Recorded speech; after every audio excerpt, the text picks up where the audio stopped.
Trigger warning. This podcast contains descriptions of various abusive situations. Listener discretion is advised.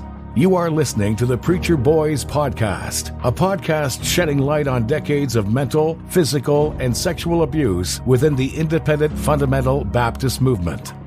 The testimonies shared on this podcast are told from the personal experience and perspective of the survivors.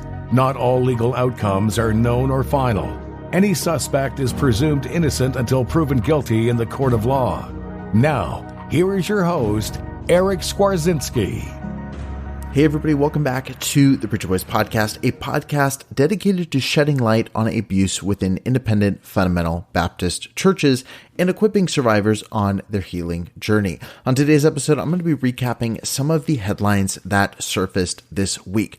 Almost all of these stories took place in the past couple of days, and there is an additional story I'll be covering that took place back in June. So I'm going to break down each of these stories. If you want to skip around or you want to listen to specific stories, but you want to skip some others, you can go to the show notes of this episode and you can find timestamps so you can skip to whatever stories are of interest to you.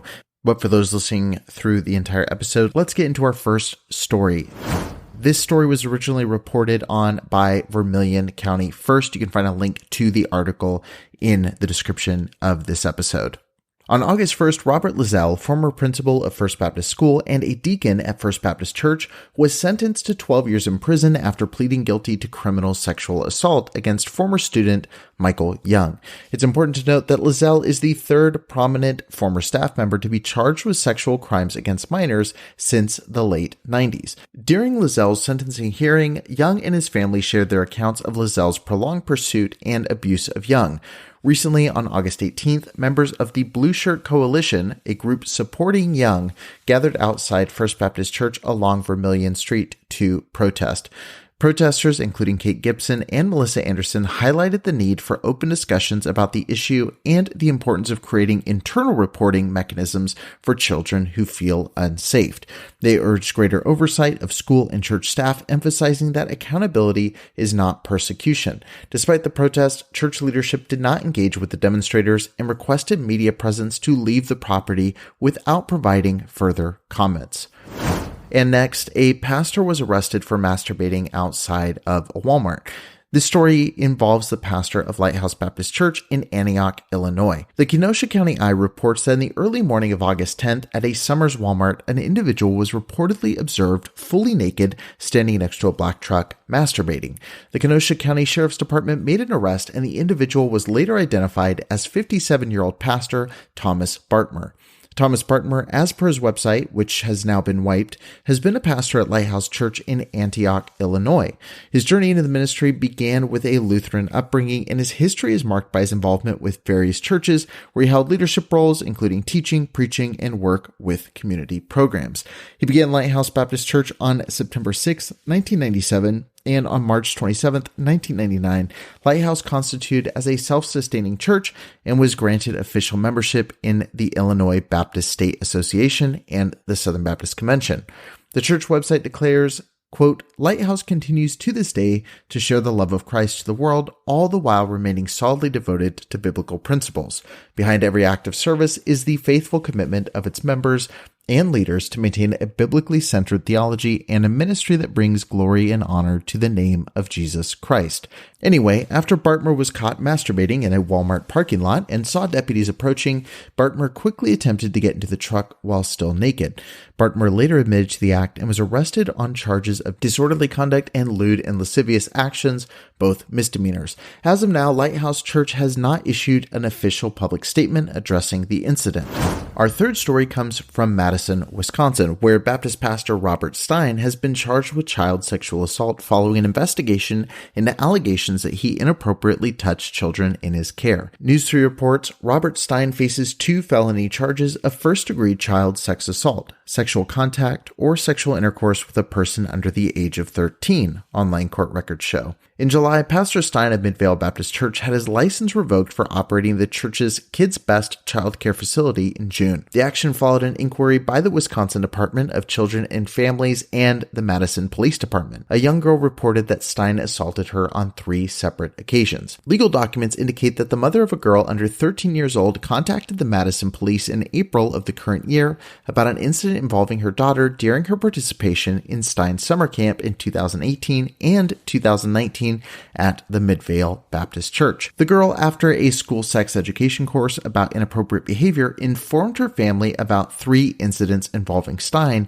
when she was 9 years old and attending the Kids Best day camp.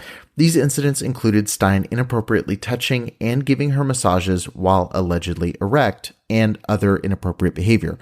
The girl disclosed that Stine told her she was, quote, special and that he was proud of her.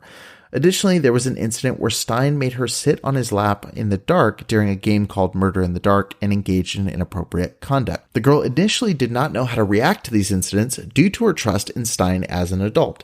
Over time, she learned more about boundaries and her body, which made her uncomfortable with the situation. She felt guilty for a while and believed it was her fault until she eventually discussed the incidents with a friend at school who had also experienced similar inappropriate contact with Stine. This led to the girl informing school social workers and later her mother about the event. School officials and the girl's mother alerted Child Protective Services and the police investigation gathered corroborative evidence, including a medical incident on the same day as the assault. There were previous concerns raised about Stine's behavior in 2021, when witnesses informed the Department of Natural Resources and the Middleton Police Department about his inappropriate actions toward a child during an outing to Devil's Lake State Park. However, no further action was taken at that time. During the ongoing police investigation, Stine continued to preach occasionally and lead business meetings until late July, as indicated by videos on the church's YouTube channel. However, these videos were removed following News 3 showing intention to report on the story. The church also took down its website shortly after the news broke. Stine's attorney, Chris Van Wagner, confirmed that Stine resigned from the Midvale Baptist Church after the initial report by News 3 investigates. Stine maintains his innocence and denies any wrongdoing, expressing his desire to spare the church and its members from unnecessary distractions. An initial court appearance for Stine is scheduled for August 24th in just a couple days from now. And the last thing I want to cover is 2 names that are fairly well known within IFB circles have made some very unhelpful commentary and discourse surrounding clergy abuse and victims within the church. Now, there is certainly no shortage of unhelpful commentary and discourse surrounding clergy abuse, but these 2 are particularly terrible examples, and considering that they come from higher profile voices adjacent to the IFB, I wanted to talk about them. One comes from Shelley Hamilton, wife of the late Ron Hamilton, better known as Patch the Pirate, and she posted something just recently that I would love to address. And the other comes from Ken Schaap and his co-host on his podcast, and that came out in June, but just came across my desk this week. Let's go ahead and start with Shelley Hamilton's post. Shelley's post read, "Victor, not victim." Now, whenever you see these words, it's a buzzword that gets thrown around within IFB circles all the time. Are you going to be bitter? Are you going to be better? Are you going to be a victim? Are you going to be a victor? This kind of unhealthy language has popped up over and over and over again, but I decided to keep reading to see what Shelley had to say. She says, "I've heard far too many stories of young people criticizing their Christian homes, schools, and churches on public social media platforms. Some go after these institutions with a venom Satan himself would be proud to claim. It appears to be a popular trend. Once one person starts the rampage of blaming anything and everything God put it in their path, then another gets on board. 1 person equals 2, equals 4, equals 8, and so forth. Exponentially, the problem explodes. Something a lone wolf denounces spreads like a plague and starts festering in hearts and minds. The ugly virus calls out to young people everywhere. Get on board. It's the thing. You can blame your upbringing for all your problems. There's comfort in being part of the herd." Now, I'm going to pause right now from what she's saying and address what is said so far within this statement, because this is something that I see said by many people within the IFB. When you see movements like Preacher Boys, or you see groups of people gathering around survivor pages or people who have left abusive church environments, yes, it is true. These people do start to find other people who have been through the same experiences. This is a normal thing to see happen. I don't think this is happening because it's easy or this is the thing to do, as she says. And I don't think that there's comfort in doing this. I do think it helps to have a community of people around you, but I think largely most people that I talk to who have been through severe abuses would rather not be publicly involved in some of these discussions, but have been forced to be because of misinformation that's spread about them by their church, because they need to share their side of the story, because they feel like they just disappeared from a community. There's a lot of reasons. And I think when you see this get chalked up to just a, what she calls throughout her statement and what many people in the comments called victim culture, I think it's very unhelpful and it's a misdiagnosis of what is really happening. Are there people who left relatively, vanilla environments who are, extremely upset about maybe some of the rules or some of the more hard-nosed kind of approaches to dress standards and things like that? Yes, absolutely. But I would say the people who are really making a time criticizing Christian homes, schools, churches on social media platforms are doing so because they had horrifically tragic experiences. And this entire statement from top to bottom is very dismissive about that. I'll continue with her statement. She says, "Are homes, churches, or schools perfect? I don't know of any." And I would agree with that statement. Do Christians make mistakes? Yes, all the time. I would agree with that statement. But young people, please don't let your parents, teachers, and or pastors' mistakes condone yours. Now, she doesn't say exactly what these mistakes are, but I'm sure people can deduce what some of the things she might be referring to would be. I wish she would have given some more clarity and more specific examples. But she says, "I want to tell you the backstory of someone who works at Majesty Music," which is, of course, the ministry that she runs. She says, "This woman is lovely, vivacious, upbeat, fun-loving, God-serving, and sweet. She has a few of what could be considered, quote, legitimate circumstances that can make anyone become bitter. Number one, she was adopted. Number two, her dad was a pastor but had to step down, not because of his own doing. Number three, she and her brother were raised most of their growing up years by their dad. Her brother then became a leukemia survivor. And I must admit, although I've known her for the 8 years she's worked in customer service at Majesty Music, it was not until yesterday I learned some of her upbringing. I was shocked. I would never, by the spirit she displays on a daily basis, have dreamt these, quote, could be reasons of a despondent and bitter identity existed. No, not Andrea Allen. Andrea is a victor, not a victim. I think of Dr. Ben Carson, whose father left him because he had a previous yet still existing wife and family when he married Ben's mother. Ben's mother therefore had to scrape for every penny earned and work multiple jobs to put food on the table and a roof over their head. She became depressed and spent months in a mental facility, but Ben Carson became a victor, not a victim. A victim walks through sand and sees dirt. A victor walks through sand and sees the ingredients to build a sandcastle. I say shame on you if you publicly condemn a home, parents, a church, or a school who tried to the best of their ability to love you and serve Christ. You are responsible for your attitude and actions. You don't have to lift those up as perfect who gave you food, shelter, training, preaching, and Christian community, but you certainly should not throw them in the dirt. I want to pause here again and talk about this because this is one of the things where, again, clarity is helpful. You're making a statement as an influencer within this circle. Yes, it's a small pond, but you're a big fish within that small pond. And you're sitting here giving some extreme examples. You talk about, thinking of Ben Carson, whose father left because he had a previous family. You talk about all of these different situations that are very, very extreme. And then you go, I say shame on you if you condemn a home, parents, church, school who tried for the best of the ability to love you and serve Christ. A victim walks through sand and sees dirt. A victor walks through sand and sees the ingredients to build a sandcastle, which is such a weird statement. But one of the things that's not helpful here is that there's no clarity as to what you can call out, what you can address. If someone had a whole nother family, like she gives in this example, were they doing their best to show you love and how to serve Christ? Were these people who were fulfilling their role? If you have a Christian family that is extremely abusive, should you still be grateful for them teaching you about this doctrine and theology, even though all of their actions lived contrarily to what they said they believed?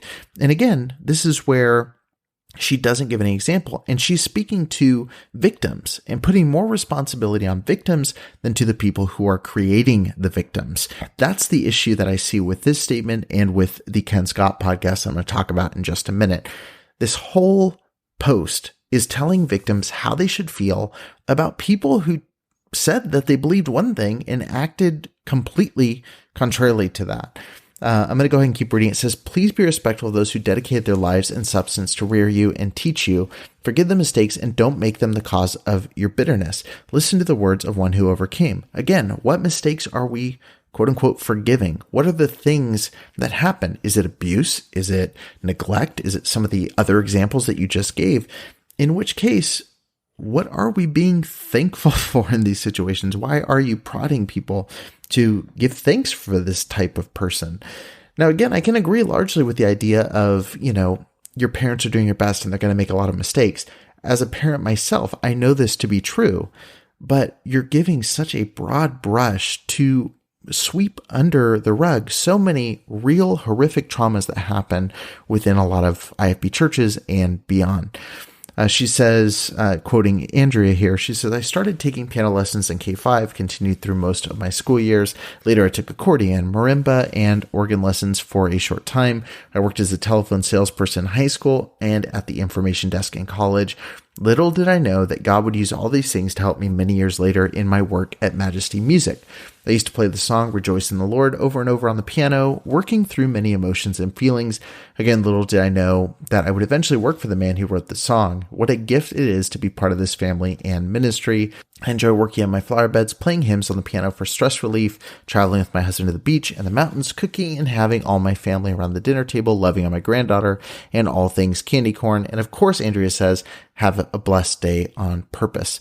Now, look, I'm not going to speak to Andrea's story because it sounds like she is a very kind person. She's living a life that she enjoys and she loves spending time with family. And I don't want to get into all of that. I want to get to the heart really of the post itself and what Shelley is trying to communicate. And again, I think that this post really lacks any nuance or grace for those who've experienced legitimate abuse or trauma within the church. There's a big difference between being grateful for imperfect people who did their best to love and help you and silently allowing and accepting legitimately evil and abusive people to continue onward. Rape, molestation, physical beatings, and more do not count as mistakes. And young people hurt have every right to share their story surviving these things with anyone who will listen and in any format in which they want to share those stories. How great it would be for people like Shelley and for the church to embrace these survivors and hear them from where they are, than to scold them for how and why they are sharing what happened. I have all these same issues with the next thing I want to talk about, which is this podcast from Ken Schaap. This episode originally dropped on their podcast June 13th, 2023. It was released on the Spirit Forward podcast hosted by Joshua Smith, who is the pastor at Cowan Mill Church in Winston, Georgia, and Ken Schaap, who's the lead pastor at the Father's House in Westchester, Ohio. Most listening to the podcast are probably familiar with the name Schaap, but for those who aren't, Ken Schaap is the son of disgraced pastor Jack Schaap. Jack Schaap led the First Baptist Church in Hammond, Indiana from 2001 until 2012, when it was discovered he was sexually abusing a 16-year-old girl who was a member of his congregation. He was subsequently arrested and sentenced to 12 years in federal prison for transportation of a minor across state lines with the intent of engaging in sexual abuse. Now, do not mishear me. Ken Schaap is in no way responsible, or is he connected or share any fault with Jack Schaap for that abuse? I don't feel like I need to say that, but I want to make sure that I'm extremely clear here. I do not hold Ken accountable for the sins of his father. What I will say is that this story is given as context in the podcast episode as to why there are few people who are more qualified to talk about the subject of church hurt than Ken Schaap. And as much as I can sympathize for Ken for the shock that comes from your father committing an atrocious act, this is something that I cannot possibly fathom. This is a twist that would come out that would destroy really anybody who experiences it. I have extreme sympathy for Ken in this regard, but in no way does his father, being a sexual predator, make Ken the most important voice when it comes to hurt within the church. The most important voices when it comes to people who have been harmed by abusers in the church would be the victims themselves. And there are a lot of statements and a lot of thoughts given to victims throughout this podcast. And again, the entire podcast is focused on what victims should be doing and the responsibility of victims and how victims should feel and how victims should act, not addressing the perpetrators who are creating victims over and over and over and over again. If this podcast was going to be done in a correct way and not handle the subject extremely poorly, like I feel like it does, and like many of the sound bites I'm going to play are going to show you, they should have brought on a survivor. But instead, Ken Schaap and Josh are brought in, but instead Ken Schaap and Joshua Smith just share their opinions, their thoughts on how this topic should be tackled. Here's an idea. If you're going to do a topic like this, bring on survivors. I'm not sitting here saying I'm more qualified than Ken Schaap. In fact, I would say that Ken Schaap has had a much closer upfront look to how devastating this is in the church. This is not a me versus Ken Schaap thing. This is the fact that I don't see myself as fully qualified either. That's why I bring on so many experts and first and foremost, so many survivors to tell me how the church should deal with this, how abuse actually affected them, and what the church can do better to serve these survivors. And that is something that is missing so noticeably from this episode, is it is a lot of telling survivors, do this, do that, feel this way, do this thing, don't treat your, abuser this way. It is such an unhelpful and damaging episode for anyone looking for legitimate help. Hey everybody, before we get back to the show, I want to let you know that this episode is brought to you by HelloFresh. With HelloFresh, you get farm fresh, pre-portioned ingredients and seasonal recipes delivered right to your doorstep. Skip trips to the grocery store and count on HelloFresh to make home cooking easy, fun, and affordable. That's why it's America's #1 meal kit, after all. Fall is right around the corner, and HelloFresh is here to help you plan for the busy season ahead. With tasty dishes delivered to your door, simply choose your recipes, pick your delivery date, then lay back and enjoy the last days of summer, knowing that dinner is covered. And the key to dinner time success is variety, and HelloFresh keeps your taste buds on their toes with 40 chef-crafted recipes to select from every single week. From family-friendly to fit and wholesome, you'll always find something new and exciting recipes to try and love. I know from personal experience that HelloFresh can be a huge time saver. So if you want to try it out for yourself, you can go over to HelloFresh.com/50preacherboys and use code 50preacherboys for 50% off plus free shipping. That's right. Go to HelloFresh.com/50preacherboys and use code 50preacherboys for 50% off plus free shipping. Remember, it is America's #1 meal kit. You're going to enjoy it for yourself. Go check it out right now. All right, let's get back into the show. There's a couple sound bites in this that I can just mention quickly, and I'll play them. You can hear it for yourself, and I'll give a couple thoughts here and there. But like I said, first and foremost, Ken is propped up as being the most eligible to speak about this stuff. Frankly, Ken, if there's anyone qualified to talk about church abuse and church hurt, I mean, you've seen it all. You've been in the midst of all of it, and yet here you stand to testify of the healing of Jesus, to walk in freedom, to be able to bless those who curse you, and so forth. So I think this is going to be a conversation that helps a ton of people. I think he extremely frequently in the episode downplays abuse within the conversation and really eliminates a lot of the corporate responsibility of the church when it comes to this topic.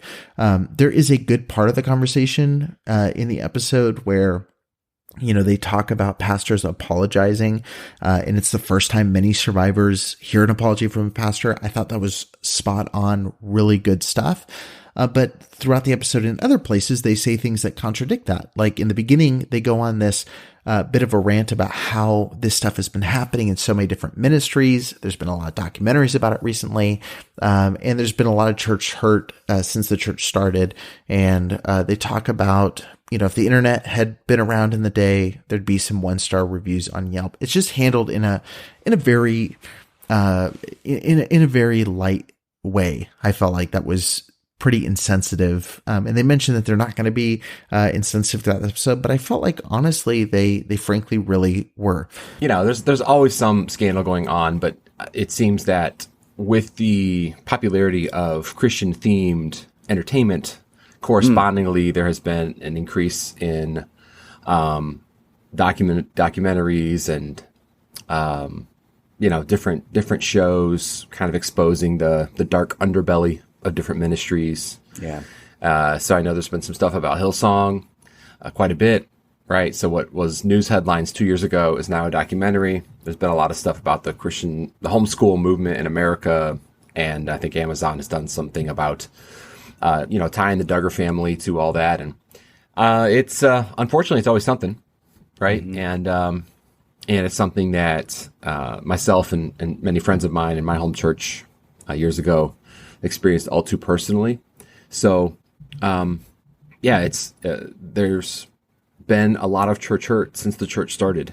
And, even in the book of Acts, there's a lot of emotions that you don't see. Luke doesn't record the emotions, but I'm sure that if Ananias and Sapphira had relatives in the church, there was probably some 1-star reviews on Yelp for that church. And from Luke's perspective, this had to happen.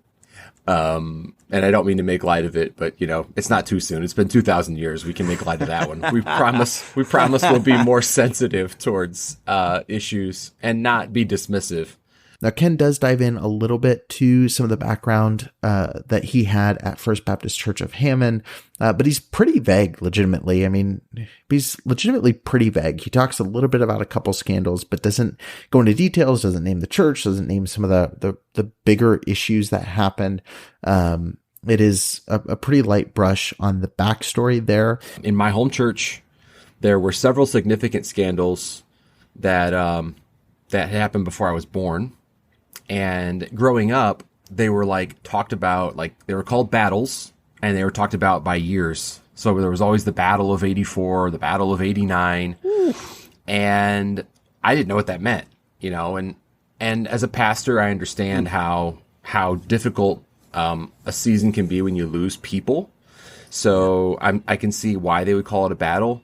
But as I got older and learned about some of those battles, I realized that there were scandals. There were scandalous things that happened, and in some cases they were never discussed, never resolved, and it hurt a lot of people.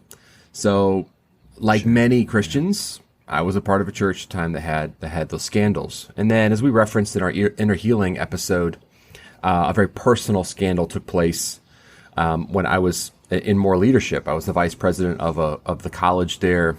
And my dad was the pastor, and unfortunately, he was a part of a scandal that was criminal, a scandal that led to his firing and then led to a 10-year prison sentence. In that season, Jay Leno told a joke about him, and on The Tonight Show, Dr. Phil called us several times trying to get us on to process as a family on television.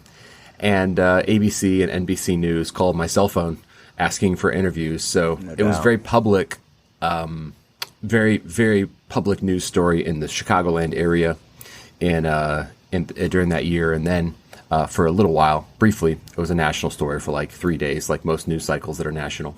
And I think, again, there's a lot of things where clarity is important in this conversation. I think specifically delineating between what is legitimate abuse that requires a person to never be restored within the church versus what is a consensual affair and something that can be worked through counseling. I mean, there are some things here that really need to be discussed that just don't. It's broadly just talked about as church hurt and people that have been hurt by the church and people that have, he uses the word, fallen over and over and over again.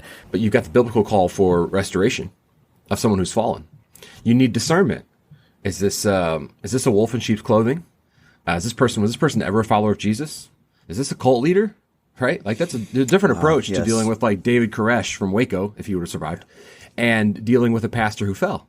Yeah. And when a pastor falls, and by the way, when we use the word fall, because this has actually been a complaint, when we use the word fall, we're not using a dismissive term like trying to underemphasize what they did. The word fall is a theological term. Adam damned all of mankind when he fell. So it's a very serious term to fall. We're not talking about someone who just tripped and accidentally abused or hurt somebody. We're not trying to use dismissive terms, but we're pastors, so we use theological terms. And to be completely honest, listening to this episode, it reminded me a lot of a recent episode that David Hiles did with I think David Baker I think his first name's David, Pastor David Baker, where they talked about restoration and restoring people who had quote unquote fallen. And this episode felt so similar. It was all about restoration. It was all about people who've fallen, but with no clarity as to what any of those things really, really mean. A lot of the conversation throughout the episode was about forgiveness and healing, and it was honestly, again, very unhelpful. There was not a lot of conversation here about why forgiveness is needed, first and foremost, between a victim and a abuser, and then furthermore, when it came to healing, ultimately, Ken just started promoting his Rapha room, which is essentially a prayer room within the church, and again, no conversations about therapy, no conversations about, separating yourself from your abuser, establishing boundaries. It was, you need to pray, and forgive your abuser.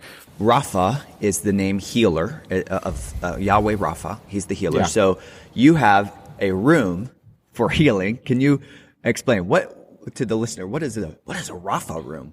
That could be its own episode. John G. Lake started healing rooms in Washington State. I don't know if he was the first one to do this. In fact, I know he wasn't. But his healing rooms led directly to the formation of Mayo Clinic. So he had a massive role, and his followers and co-laborers had a massive role in starting actual hospitals. But in that season, they ministered to body, soul, and spirit. And so I think having the idea of a healing room goes back generations. Yeah, I wanted to just put this kind of towards the front end of the episode, is that if you've gone through the hurt and if you're carrying wounds, body, soul, or spirit, that you can contact Ken's church, my church, Josh Smith's church. And we would love to get you in here and have just a private prayer experience for you to find the healing that's needed. And I mean, this is how fruitful of a ministry this is. We want to help you. So I just kind of want to put that at the end of the episode. Please contact us. We deal with predominantly, we deal with a ton of things, but the things that seem to come to us over and over again are addiction, fear, and dealing with church hurt or family hurt, family wounds. So I'd say those are probably 4 of the top 5 that we deal with on a consistent basis. And it's not that we're advertising those are our 4 things. Come to us if you have these things. It's just that when people come or call us and need prayer and ask for an appointment, that's what it tends to be. So yeah, I would say if you can identify the fruit in your life, a lot of times it's the fruit that bothers us. Some man has a pornography addiction. He's really aggravated about that. Well, that's bad fruit. And what we want to do in these prayer rooms is to take you to the roots of the thing and find and go back towards, this is when you got rejected as a child. This is when you got rejected by your spiritual father, your spiritual pastor, your leader. And we want to help dig out those roots and find healing in God. And I mean, it's real. It's real. So we can stand here in freedom and say, yes, the Lord just ripped those strongholds right out of my chest. And here I stand able to bless those who have cursed me and so on. And so I want to make that very clear that there is like surgical ministry that can happen to set anyone free. They take it into such a spiritual direction that they warn that victims with unforgiveness, what they call it, are actually opening themselves up to demonic forces and demonic possession, which is honestly, again, a disturbing and disgusting thing to put on the shoulders of a victim and not onto a predator. Jesus Christ actually says, if we're harboring unforgiveness, we're making space for the demons in my life. I'm being thrown to demons.